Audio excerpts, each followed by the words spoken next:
sudah berapa kali terbukti SEA Games, AUG, ISG, puncaknya Asian Games 2018 pada saat zaman kepemimpinan Pak Alex Nurdin.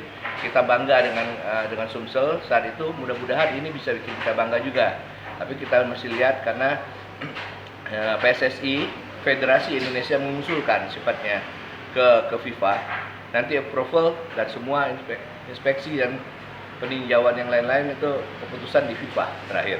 Kita harap ini Sumsel bisa jadi tuan rumah, mudah-mudahan bikin bangga Sumsel lagi setelah zaman Pak Alex.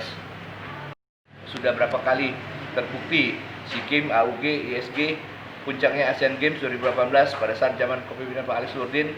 Kita bangga dengan Sumsel saat itu. Mudah-mudahan ini bisa bikin kita bangga juga.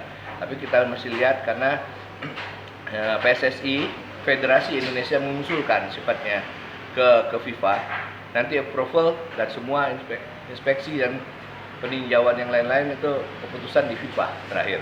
Kita harap ini Sumsel bisa jadi tuan rumah, mudah-mudahan bikin bangga Sumsel lagi setelah zaman Pak Alex. Sudah berapa kali terbukti SEA Games, AUG, ISG, puncaknya Asian Games 2018 pada saat zaman kepemimpinan Pak Alex Nurdin. Kita bangga dengan Sumsel saat itu. Mudah-mudahan ini bisa bikin kita bangga juga.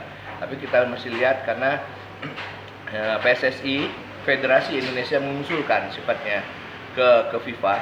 Nanti approval dan semua inspeksi dan peninjauan yang lain-lain itu keputusan di FIFA terakhir. Kita harap ini Sumsel bisa jadi tuan rumah, mudah-mudahan bikin bangga Sumsel lagi setelah zaman Pak Alex.